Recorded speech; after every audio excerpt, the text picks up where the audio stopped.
C'est l'histoire d'un tabou. Celui de femmes violées par ceux en qui elles avaient toute confiance et qui devaient les soigner, leurs médecins. C'est l'histoire d'un scandale, celui des violeurs en blouse blanche, dont les agressions sont si souvent couvertes par l'ordre des médecins.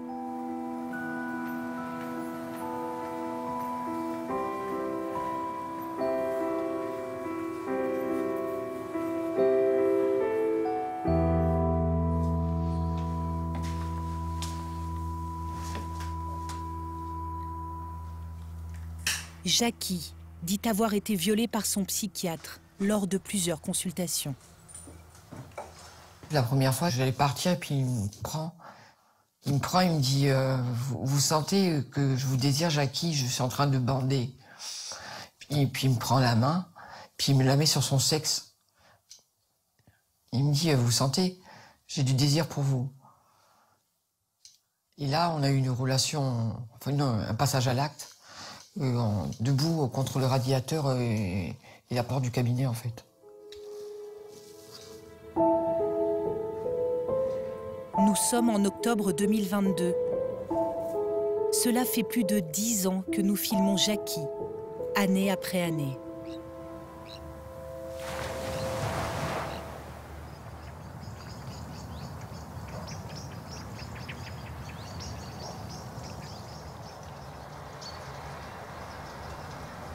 La première fois que nous la rencontrons, cette ancienne fonctionnaire habite en Corse, sur les hauteurs d'Ajaccio.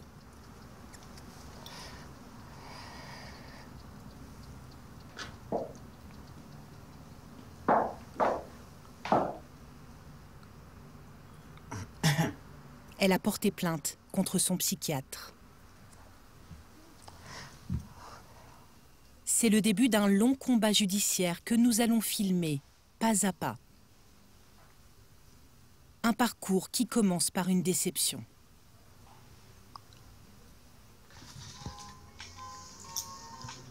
Allô? Oui. Elle vient d'apprendre que le juge a conclu à un non-lieu, mais qu'il reconnaît quand même l'existence des actes sexuels. Ah voilà, ça existe cette possibilité. Attendez, c'est quand même phénoménal. En conséquence, il y a lieu de considérer que Jean-Philippe Sicard a eu des relations sexuelles s'agissant de fellation et de pénétration vaginale avec sa patiente Jackie Demare. Ils reconnaissent quand même dans le papier qu'il y a eu fellation et pénétration dans son cabinet. Oui. C'est grave. Dans ce courrier, le juge considère que les deux adultes sont consentants. Il ne prend pas en compte la relation d'autorité entre un médecin et sa patiente. Quand on va voir un médecin psychiatre, on se met à nu. On raconte sa vie. Il sait beaucoup de choses sur vous. Il connaît vos failles. Votre fragilité. Et il a joué dessus. Le psychiatre aurait profité des vulnérabilités de sa patiente pour sortir progressivement de son rôle de soignant. Mais crescendo, en disant qu'il serait toujours là pour moi, que j'étais séduisante, que je le troublais, que j'étais une jolie femme, que j'étais intelligente, pas comme ses autres patientes qui étaient hystériques. Il commençait à me caresser les cheveux, à me faire des massages, à m'embrasser, jusqu'au jour où il y a eu des passages à l'acte.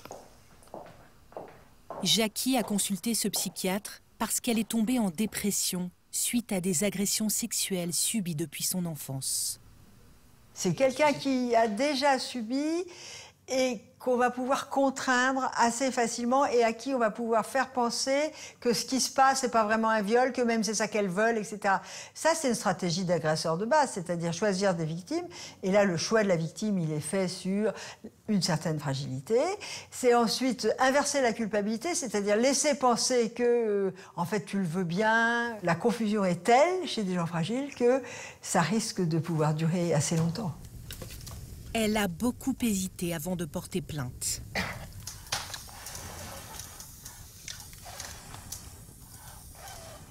Et à un moment donné, je me suis dit, pour sauver ma vie, il n'y a que la plainte. Sinon, je pense que je serais encore dans son cabinet. Ou peut-être que je me serais suicidée.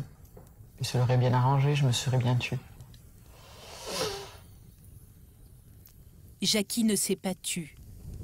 Elle a brisé l'omerta, osé dénoncer un notable, et ses proches lui ont tourné le dos.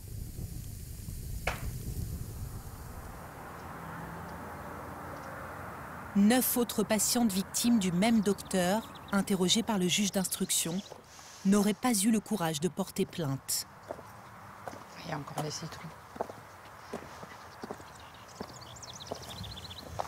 Pour ne plus jamais croiser son agresseur, elle s'apprête à quitter la Corse. Ici, c'est tellement petit que tout le monde se frôle et se connaît. Eh bien, sur Paris, je serais mieux. On revient toujours à dire, j'ai été violée, je subis la double peine parce que moi, je pars et lui, il reste.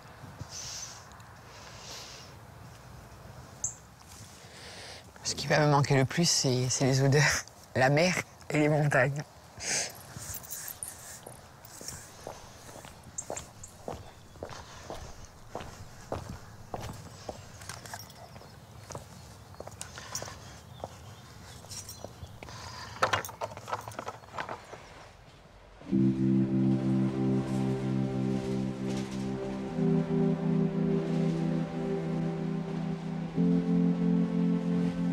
Les violences sexuelles font dérailler la vie des victimes. 3 mois après avoir quitté son île, Jackie vit dans la précarité. Sans travail, sans ressources, elle est sans domicile fixe.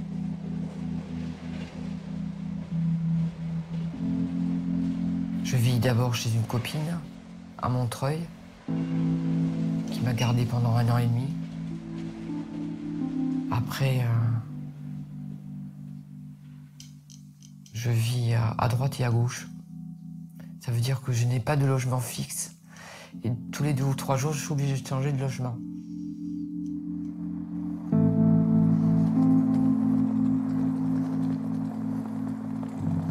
J'ai été hébergée à Gif-sur-Yvette, à Évry, à Ivry, dans le 15e, dans le 14e, dans le 78, dans le 77, dans le 91, dans le 94 et dans des hôtels parisiens. Je voudrais un petit pain au raisin, un pain comme ça.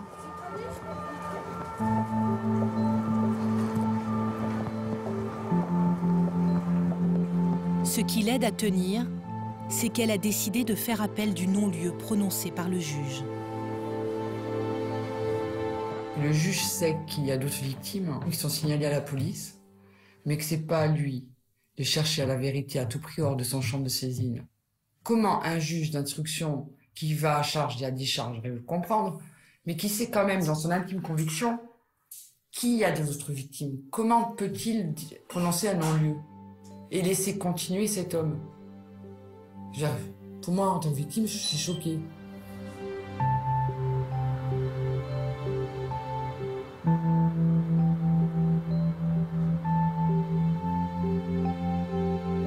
Dans ce temps suspendu, avant la prochaine audience, isolée, c'est sur Internet qu'elle trouve du réconfort. Facebook, c'est mon lien, c'est un réseau social où il y a beaucoup de victimes qui ont vécu la même chose que moi et on se soutient mutuellement. En fait, je crée sur Facebook, je vais pas bien, je me sens mal, je vais pas y arriver, j'arriverai jamais à la fin de la procédure. Aidez-moi. Ou j'ai peur, aidez-moi, je suis comme une petite fille perdue, aidez-moi. Je me sens seule. Et là, mes copines de Facebook virtuelles me répondent et m'encouragent ou me passent un coup de fil. Elles me disent, tu vas y arriver, on est là, on va t'aider, tu vas y arriver. Tu es une guerrière, tu es la plus forte, tu vas y arriver. Et ça m'encourage et je vais mieux.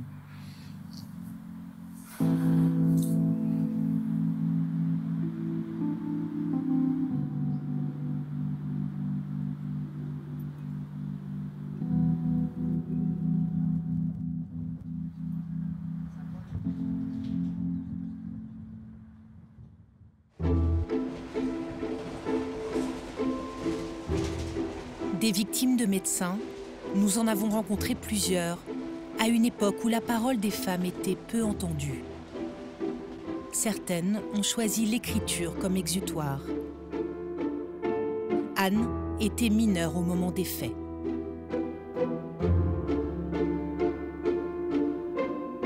Je suis cette petite fille assise sur les genoux de cet adulte si grand et fort. Ce monsieur très costaud et bardé de diplômes comme un général le serait de décoration. Et j'ignore ce qui va maintenant se passer. J'ai peur. Je suis un petit objet sans force à la merci de ses grands bras. Le monsieur m'embrasse sur les lèvres. Il me traite comme une femme adulte que je ne suis pas.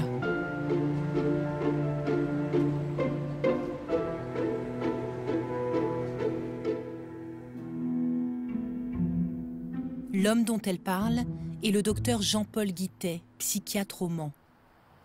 Accusé d'agression sexuelle par plusieurs de ses patientes, il a été sanctionné en fin de carrière.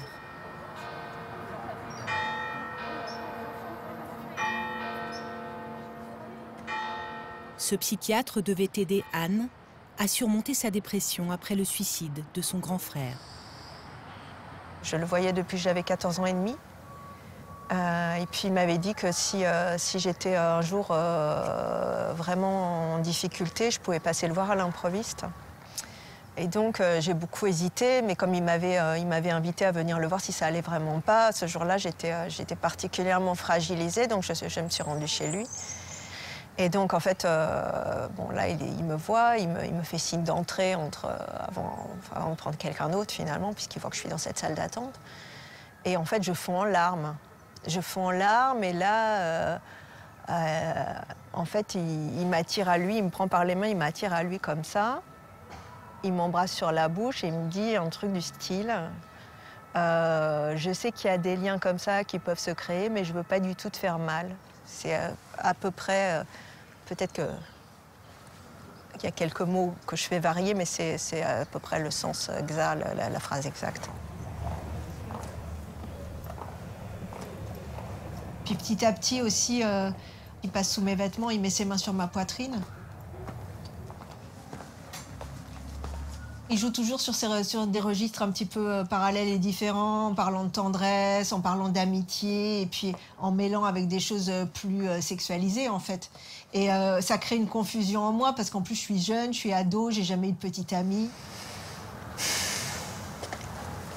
Voilà, c'était là. C'était là. Son credo, c'était de me dire qu'il voulait être le premier à me faire l'amour parce que ce serait avec quelqu'un qui m'aimait. C'est ça qui me vendait, en fait. C'était ça, sa cam. C'était soi-disant, prétendument, c'était un service qui me rendait, en fait.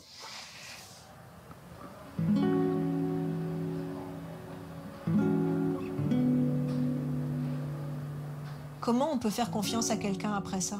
Comment on peut vraiment faire confiance? Parce que, en fait, je me dis, si ça avait été un étranger dans la rue, bien sûr que j'aurais eu peur, mais on sait qu'on peut avoir peur des étrangers dans la rue. Le type qu'on connaît depuis longtemps, ça faisait 2 ans que je le connaissais quand même. Moi, j'avais déposé les armes, je lui avais donné ma confiance, et au moment où je lui ai donné, c'est là, blâme. Après, on se dit, c'est difficile en fait de faire confiance dans l'existence à même à un compagnon ou dans des relations. On a toujours peur de le payer très cher, en fait. Négation des violences, brisons le silence, Jackie, la Corse, est à Paris depuis 6 mois. Elle attend toujours que la justice se prononce en appel sur sa plainte contre son psychiatre. Elles y sont pas, hein.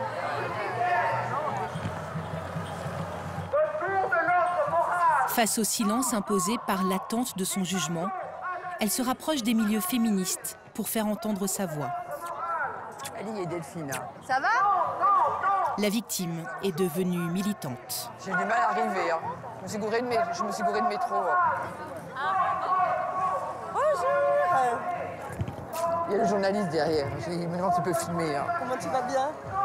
Il y a Xavier. Il peut filmer ou pas? Oui. Oui. Bonjour. Vas-y. L'affaire Dominique Strauss-Kahn, qui a éclaté quelques mois auparavant, a galvanisé les collectifs féministes. Le viol est devenu une affaire politique. DSK, c'est un homme politique d'importance qui risque d'être président de la République, qui tombe, qui est incarcéré Parce qu'il est pris la main dans le sac, pour dire ça joliment. C'était, c'est possible de faire tomber quelqu'un qui viole, pas chez nous, mais enfin quand même il est tombé. 2, c'est possible qu'un homme politique de haut niveau soit un violeur et soit condamné, ou en tous les cas sérieusement empêché de continuer une carrière comme ça. C'est ce moment-là clé qui a commencé, à mon avis, à retourner l'opinion publique. Quand tu défends d'innocent, non! Quand tu défends d'innocent, non! Si l'opinion publique commence à entendre les victimes, la justice condamne toujours aussi peu les agresseurs sexuels. Ouais, c'est ça, exactement. Et après, dès qu'on ouvre la bouche, on est coupable. On a dénoncé, nous aussi. Ah oui? On est devenus coupables aussi, ouais. Sauf qu'on nous a pas rendu justice. Il y a eu quoi, un non-lieu? Ouais, non-lieu. Non, moi, c'était prescription et non-lieu. Oh, la totale. Tu as fait appel du non-lieu ou pas? Oui, confirmation du non-lieu. Le corps des femmes n'est pas une marchandise.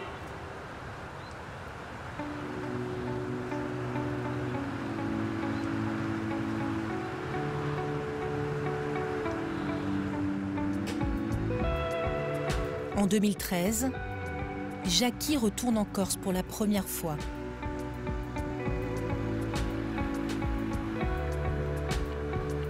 Elle est convoquée à la cour d'appel de Bastia.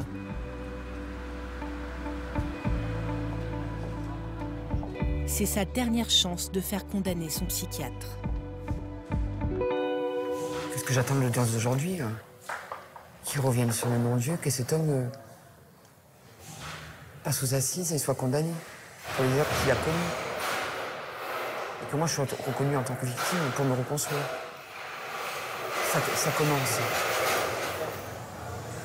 Cette fois encore, Jackie ne réussit pas à se faire entendre. Les juges considèrent que l'emprise psychologique du médecin sur sa patiente n'est pas caractérisée. Ils ne connaissent pas bien le dossier des violences commises par les médecins et de l'autorité que peuvent avoir un médecin sur sa patiente. Cette facilité d'entrer dans le corps de l'autre et dans son intimité, en fait.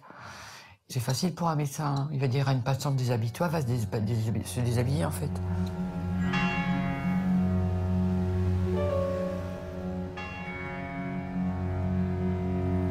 L'affaire se termine par un non-lieu. Comme dans 99% des cas en France, l'agresseur présumé ne sera pas condamné par la justice pénale.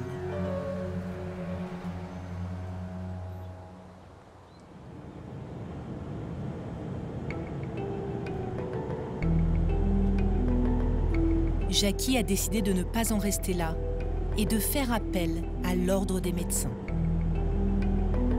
Un ordre professionnel chargé entre autres de juger les contentieux entre les médecins et leurs patients.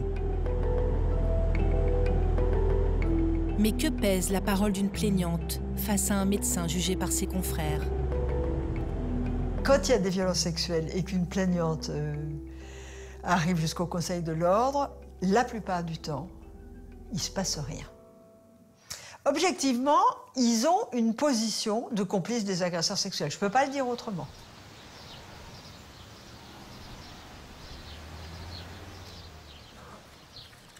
Tiens, il y a le cahier, là. Il y a déjà des trucs écrits.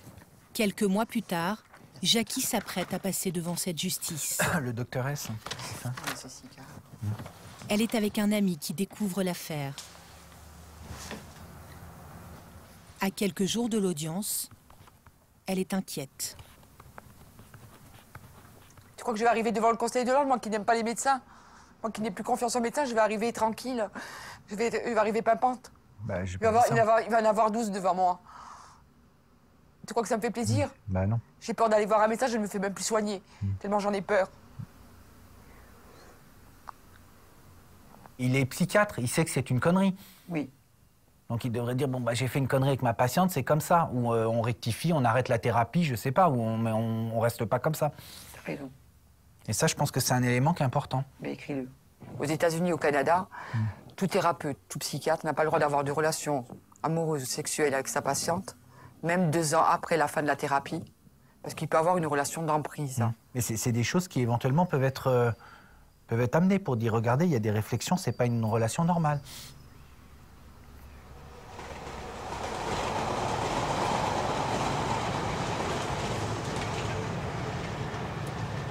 Les conseils de l'ordre, même si ce ne sont pas des juges, c'est une manière d'être reconnu aussi d'une autre manière. Je suis reconnue quand même comme avoir été abusée par un médecin.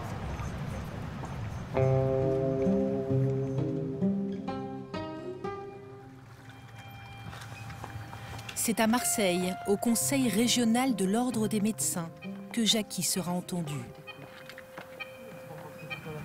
Elle est accompagnée de son avocate et d'une psychologue militante féministe.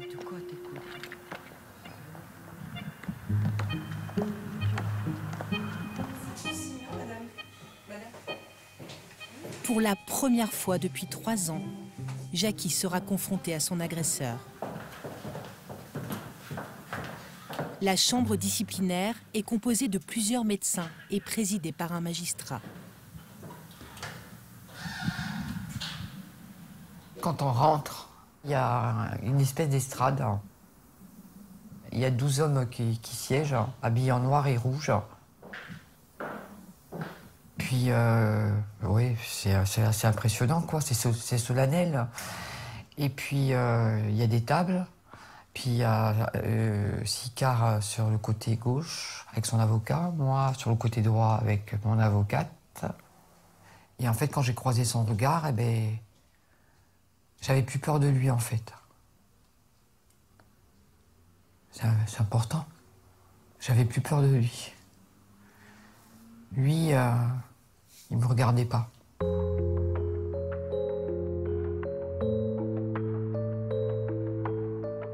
Le psychiatre risque un simple avertissement, un blâme ou une radiation temporaire.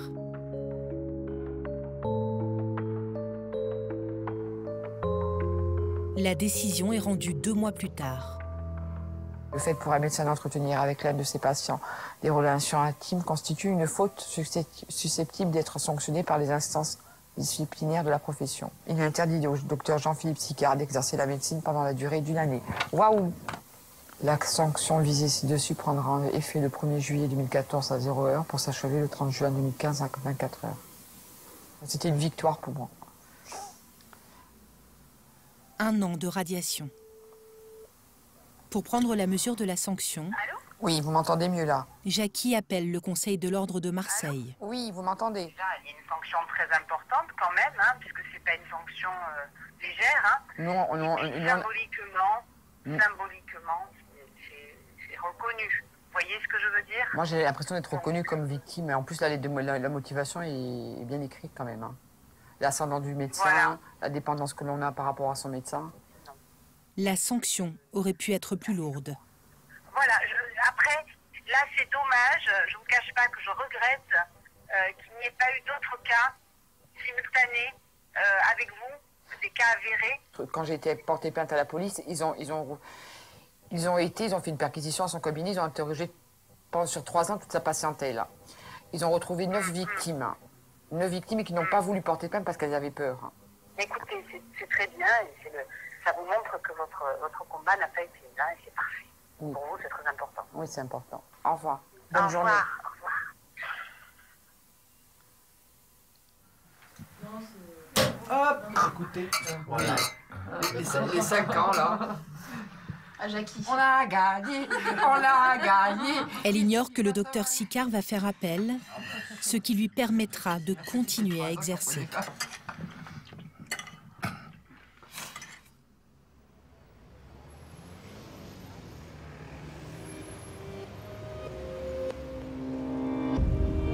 C'est un procès inédit qui s'ouvre aujourd'hui devant la cour d'assises de Paris. Dans le box, le docteur André Azout, gynécologue réputé, reconnu pour ses travaux sur la fécondation in vitro. Il va pourtant devoir répondre à 6 de ses anciennes patientes qui l'accusent d'agression sexuelle et de viol.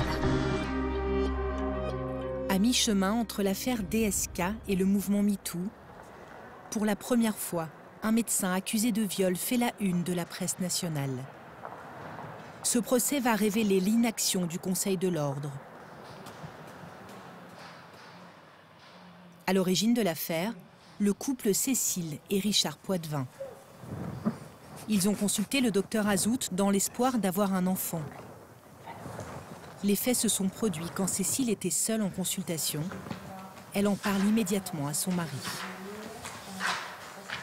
Je l'ai évidemment cru, parce que ça, je pense que c'est peut-être la différence avec certains conjoints ou maris qui ont fait que certaines femmes leur ont pas parlé parce qu'elles avaient peur de leur réaction ou d'une réaction au contraire de jalousie. Moi, je l'ai cru tout de suite et je l'ai soutenu et voilà. Puis on est partis en guerre quelque part tous les deux. Ça fait 9 ans que ça dure, 9 ans de notre vie quand même. Hein. Pour éviter un non-lieu, Richard et Cécile ont d'abord dû trouver par eux-mêmes d'autres victimes. Tel qu'avait été réalisée cette agression, je me doutais qu'il y avait certainement d'autres cas.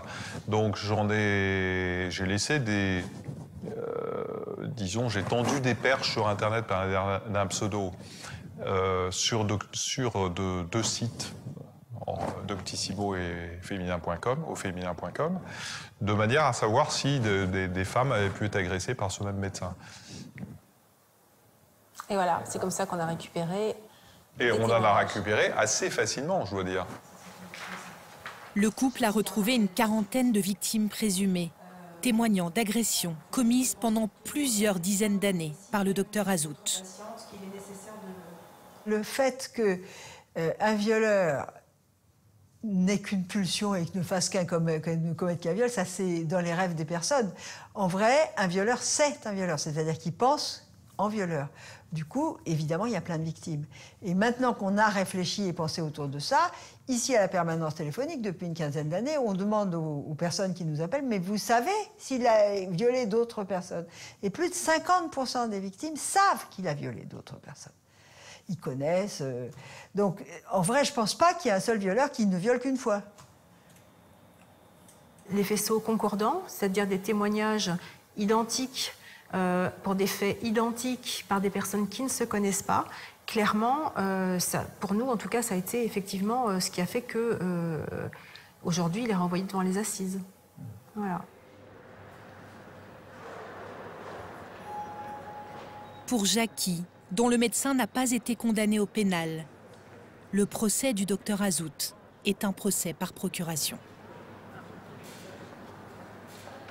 En fait, quand j'ai rencontré d'autres victimes de médecins, j'ai trouvé une solidarité, je leur ai apporté mon soutien. Parce que c'est des histoires différentes, mais c'est à peu près les mêmes histoires. Et il y a une solidarité. On a un socle commun, c'est qu'on a été victimes de violences commises par des médecins, en fait.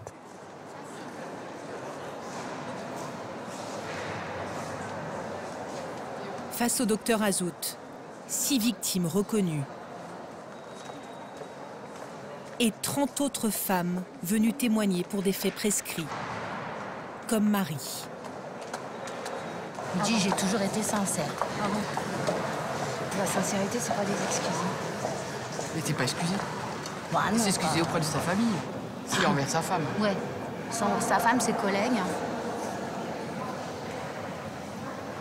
Mais pas aux filles qui étaient là, quoi. Et comment tu te sens? Ça, je suis tendue. Je suis tendue. Moi, j'ai arrêté de vivre, j'avais 25 ans. J'en ai 52, bientôt.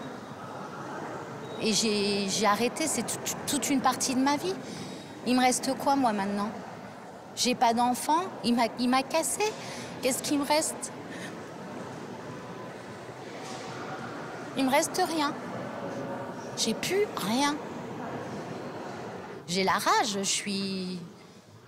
j'ai une page à tourner, je vais pas y arriver comme ça. Et je pensais que ça serait un exutoire, que ce serait la seule manière de me sortir de ça. Et je m'en sortirai pas. Je m'en sortirai pas. C'est une blessure ouverte. Et j'attends beaucoup de cet après-midi. Mais je sais que ce sera pas fini.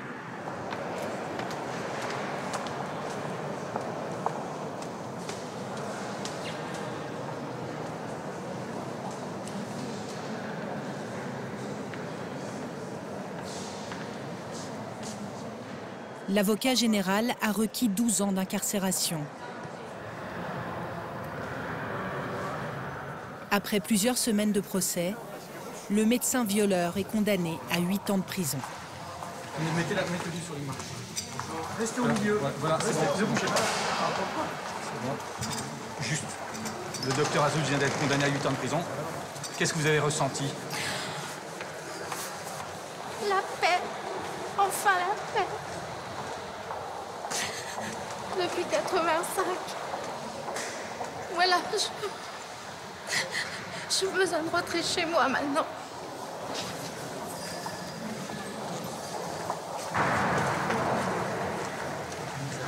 Vous avez le sentiment que votre parole a été entendue, le fait que le viol ait été reconnu? Est-ce que c'est pour vous l'impression d'avoir été entendu par les jurés, par la Cour?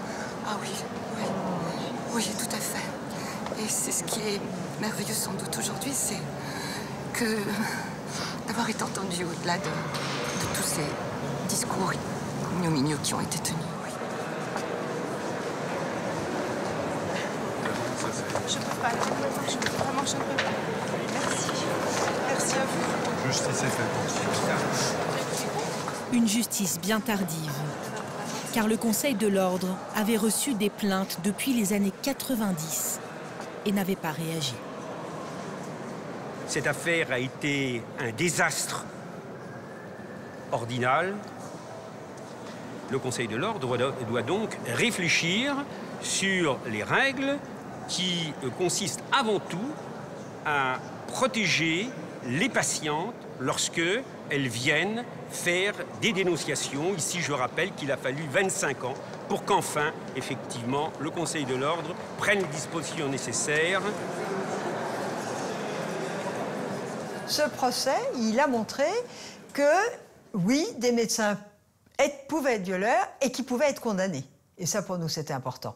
Et puis, ça n'a pas suffi complètement pour que le Conseil de l'Ordre continue à défendre les femmes victimes, mais ça a été un premier pas.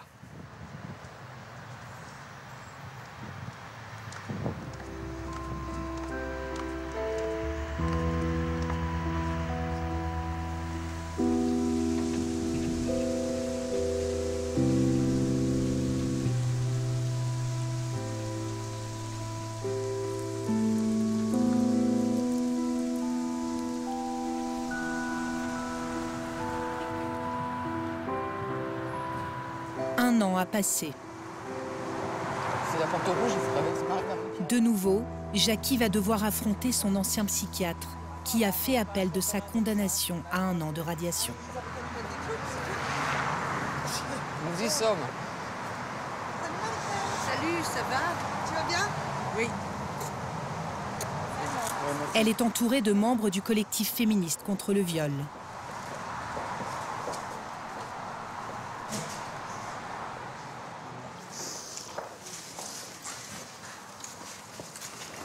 Debout, à quelques mètres d'elle, le médecin qu'elle accuse de viol. Il est là, en face. Viens. Je tremble.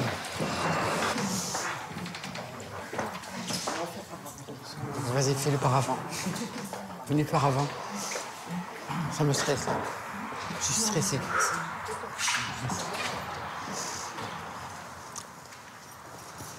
Je trouvais ça inadmissible de la part du Conseil de l'Ordre national des médecins. D'accueillir les victimes de violences sexuelles de la part d'un médecin, de se retrouver dans une petite salle d'accueil face à son agresseur, c'était d'une violence inouïe.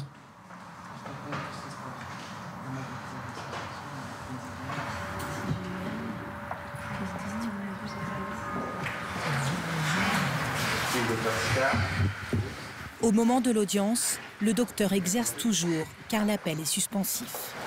Madame de Marie.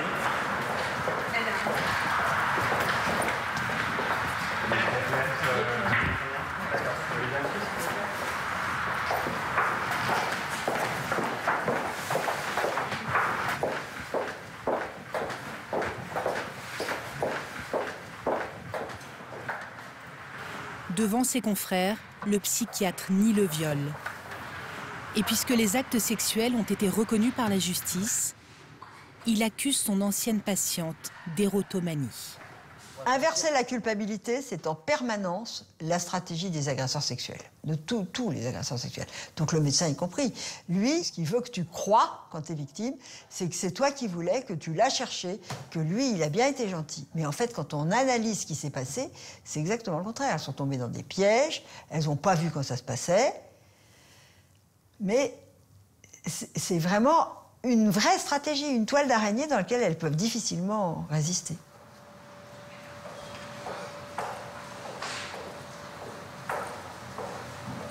Face à la chambre disciplinaire, la défense du docteur Sicard a fonctionné.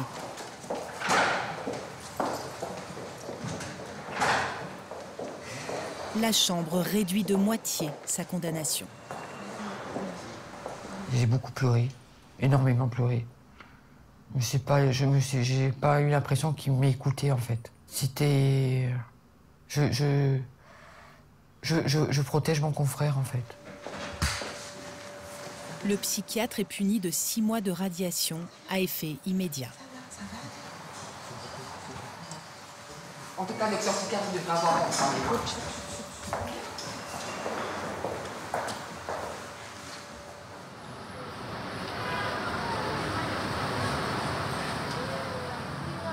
Rares sont celles qui parviennent à se faire entendre par la justice ordinale. 15 ans après avoir fréquenté le cabinet du docteur Guittet au Mans, devenue journaliste, Anne a signalé au Conseil de l'Ordre les agressions sexuelles qu'elle dit avoir subies quand elle était mineure.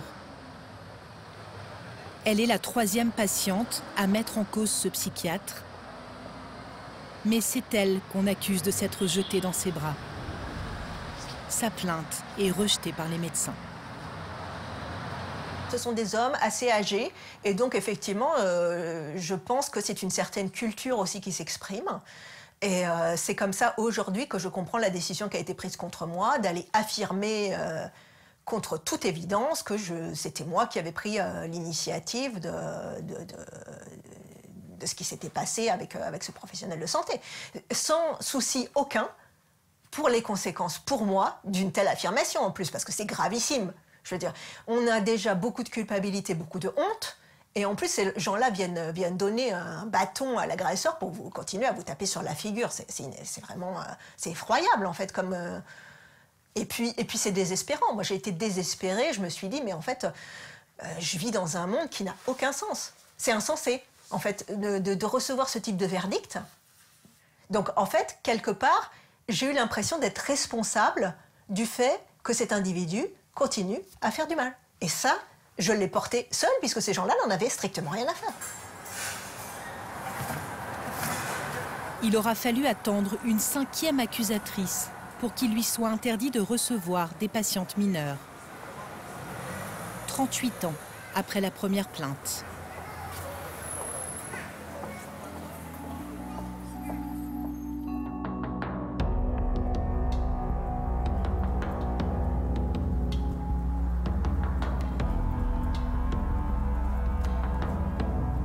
Le Conseil de l'Ordre est parfois plus sévère avec ceux qui dénoncent les violences qu'avec les violeurs. C'est ce qui s'est produit dans l'affaire du docteur Azout. Richard Poitvin, le mari de Cécile la plaignante, était lui-même médecin, chef de service dans un hôpital en Île-de-France.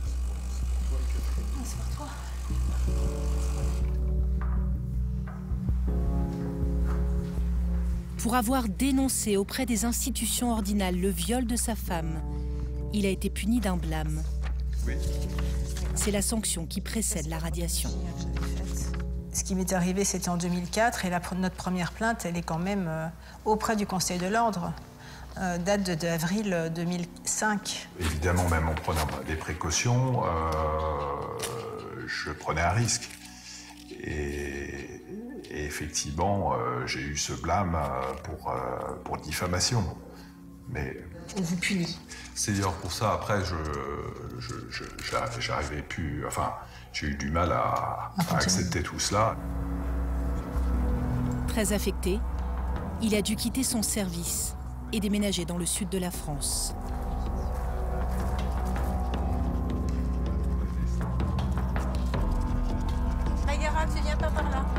par ici, viens. D'autres médecins sont sanctionnés par les chambres disciplinaires de l'ordre pour avoir signalé des violences commises sur des femmes ou même des enfants.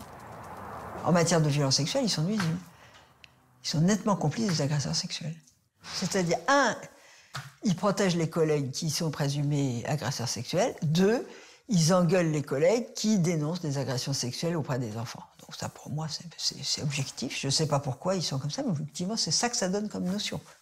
Il y avait un journal du Conseil de l'Ordre où il y avait les condamnations. Je me souviens, il y avait un gars qui a été condamné à 8 jours de suspension d'exercice professionnel parce qu'il avait fait faire une fellation à un petit enfant de 5 ans au moment d'un examen ORL. Et c'était 8 jours de suspension. Et c'était décrit comme ça, tranquillement. Mais c'était il y a 35 ans, quand il sortait des papiers. Donc maintenant, je ne l'ai plus, je ne sais plus. Mais quand même, on est dans des trucs de fou, quoi. Ce sont de jeunes filles tombées dans un effroyable piège, celui de Jeffrey Epstein.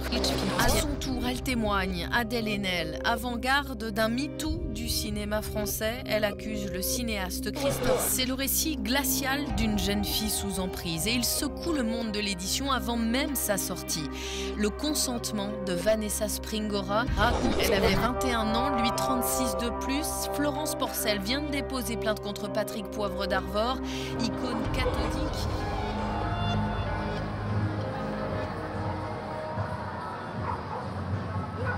Depuis la déflagration du mouvement MeToo, les victimes de violences sexuelles sortent du silence qui leur a été imposé. Sur les réseaux sociaux, dans les médias et dans la rue, elles savent se faire entendre. La parole ne s'est pas libérée. C'est la société qui enfin écoute et croit les victimes.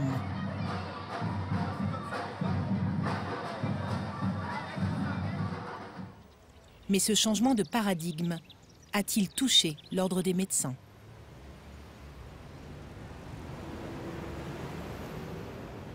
Au siège de l'institution ordinale, en 2021, les consignes ont changé. Les échelons départementaux de l'ordre sont appelés à mieux écouter les plaignantes. Dans les faits à connotation sexuelle, nous invitons très fortement les conseils départementaux à porter plainte contre les médecins et qui auront à répondre, avec le respect des droits de la défense, devant les chambres disciplinaires, des comportements qui leur sont reprochés par la plaignante. On ne peut surtout pas se réfugier derrière le fait que c'est parole contre parole. On ne veut plus, on ne peut plus l'entendre. Et c'est très clair. Il n'y a aucune ambiguïté là-dessus.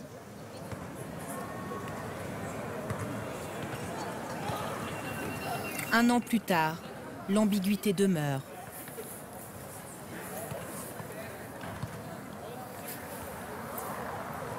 Dans cette ville du Pas-de-Calais, 70 femmes âgées de 27 à 47 ans ont porté plainte contre le même gynécologue, le docteur Bernard Henrique, pour agression sexuelle et viol.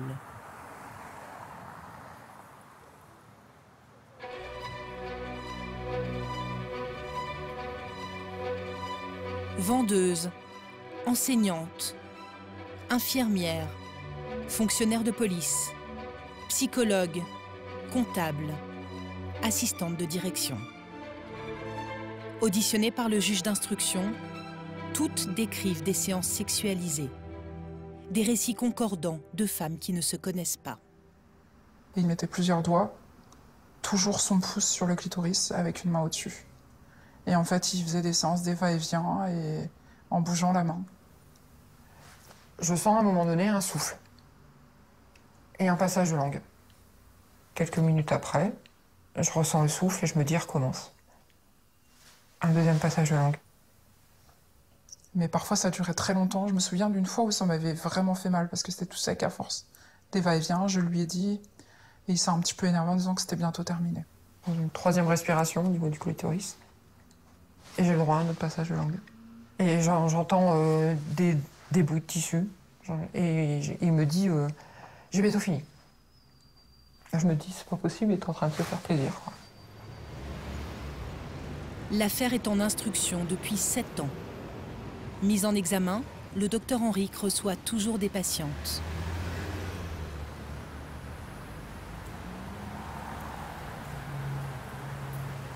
Le Conseil de l'Ordre du Pas-de-Calais ne l'a pas suspendu. La justice lui interdit d'exercer la gynécologie, mais l'autorise à exercer une autre de ses spécialités. Il continue d'exercer au terme du contrôle judiciaire dont il est astreint. Il continue à exercer l'endocrinologie dans son cabinet.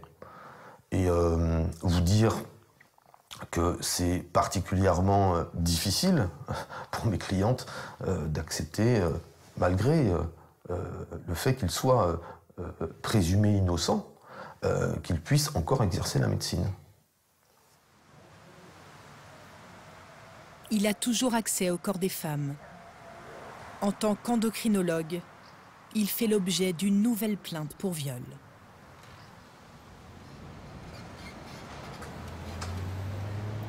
Combien faut-il de témoignages pour qu'on écoute la parole des femmes?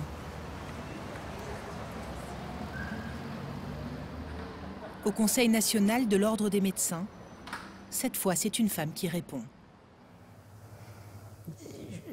En tant que femme médecin, je suis terriblement impactée par ces faits-là. Hein. Je lis la presse comme tout le monde. Et quand je lis ces témoignages, je suis horrifiée, bien sûr. C'est difficile d'envisager que quelqu'un de sa corporation puisse violenter, avoir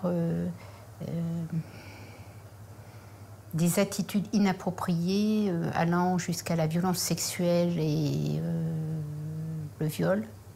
Je veux dire, quelque part, voilà. Comment vous expliquez, vous, que le Conseil de l'Ordre ne suspende pas à titre provisoire ce médecin qui a 70 plaintes aujourd'hui au pénal et qui est mis en examen depuis 2015? Alors, je peux pas commenter des affaires. Pourquoi? Parce qu'elles sont en cours, là. C'est lié. Je veux dire, et ça, je pense que l'institution ordinale a fait son mea culpa. C'est lié à une inaction à un certain moment. Mais pourquoi la chambre disciplinaire ne radie pas automatiquement des médecins? C'est pas de la mauvaise foi, ce que je suis en train de vous dire. Hein. Mais par contre, pour le cas dont vous me parlez, écoutez, on attend la décision de la chambre disciplinaire. Voilà. Non seulement le Conseil de l'Ordre a le plus grand mal à sanctionner, mais il ne signale pas les faits dont il a connaissance à la justice. Cette inertie explique pourquoi des médecins accusés par de nombreuses patientes continuent d'exercer impunément pendant des dizaines d'années. Mais aujourd'hui, les violences commises par des soignants sont devenues inacceptables.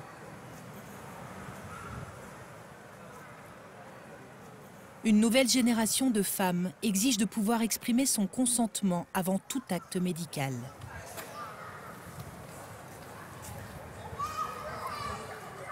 C'est pas parce qu'il y a des spécialités où effectivement on rentre dans l'intimité de la personne qu'on doit les abuser et les violer. Je veux dire que les choses soient claires. C'est pas parce qu'une femme va à sa consultation de gynécologie que le consentement est acquis. Hein, voilà. Mais tout ça, c'est des paradigmes qui changent. Hein. Il y a 30 ans, on pouvait considérer qu'une femme qui allait en gynécologie faire une consultation, le consentement était acquis, parce que finalement, les luttes et les débats féministes, il y a plus de 30 ans, c'était quoi? C'était la contraception, c'était la légalisation de l'avortement.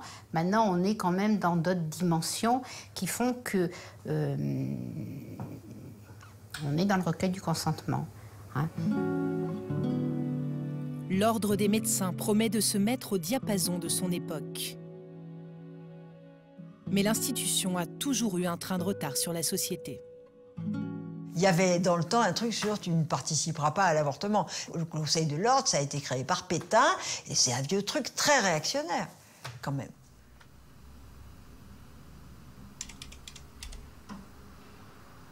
Après des années à tenter d'oublier, l'histoire d'Anne lui revient de manière inattendue.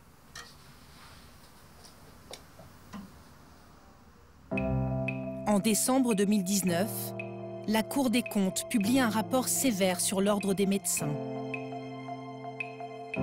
Elle y dénonce les manquements nombreux en matière de déontologie et réclame des garanties de procès équitables pour les citoyens.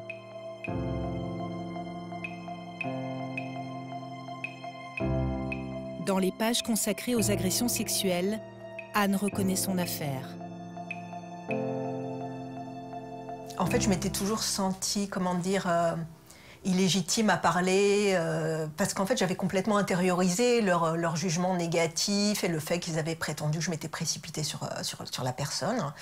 Et tout ce discours inversé sur mes actes et sur ce qui s'était vraiment passé. Donc, je n'osais pas trop parler. Et puis, tout d'un coup, ce rapport m'a donné une forme de légitimité pour m'exprimer. Et je me suis dit, à partir de là, je vais recenser un peu régulièrement toutes les violences sexuelles commises par des professionnels de santé, par des médecins que je peux trouver, dont je peux trouver mention dans les journaux, sur le web, etc. Depuis 3 ans, elle anime le hashtag Violence sexuelle médecin, suivi par 2000 personnes. À un moment donné, il y avait 1 ou 2 affaires qui sortaient par semaine médiatiquement. C'est énorme.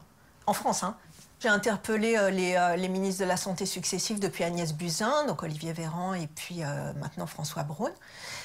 J'ai interpellé d'autres ministres comme Elisabeth Moreno et maintenant Isabelle Rome.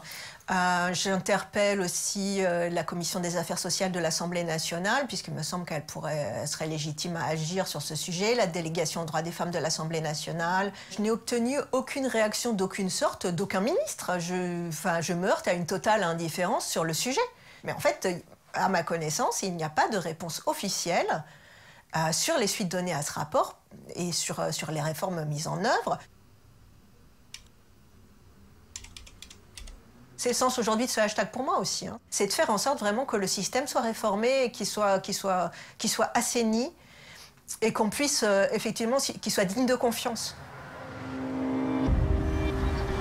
Il y a 5 ans, jour pour jour, paraissait dans le New York Times l'enquête qui fera tomber l'un des producteurs les plus influents d'Hollywood, Harvey Weinstein, et qui donnera naissance quelques jours plus tard au hashtag lancé par l'actrice Alice Milano, MeToo, 2 petits mots qui ont changé le monde et ouvert la voie à une nouvelle génération féministe. Depuis 5 ans, le mouvement MeToo a gagné de nombreuses professions. Le sport, le cinéma, les médias, la politique. Et qu'en est-il du monde des médecins?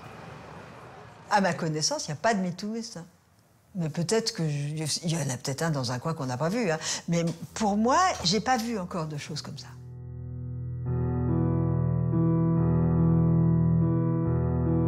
Voici 11 ans que nous rencontrons des victimes de médecins. 11 ans que nous écoutons leurs souffrances. 11 ans qu'elles réclament une justice équitable. Pour mettre fin à la complaisance envers les violeurs en blouse blanche, n'est-il pas temps de mettre en cause le Conseil de l'Ordre et de faire des médecins des justiciables comme les autres?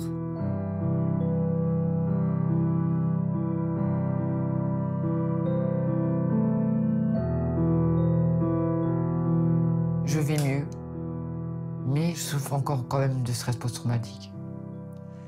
La reconstruction, elle passe par déjà l'estime de soi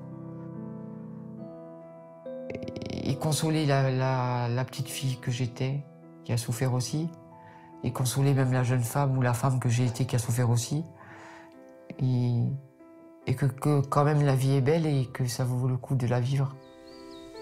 Et même si c'est que des instants de bonheur ou des petits moments de bonheur, eh ben, il faut les prendre à peine dedans en fait.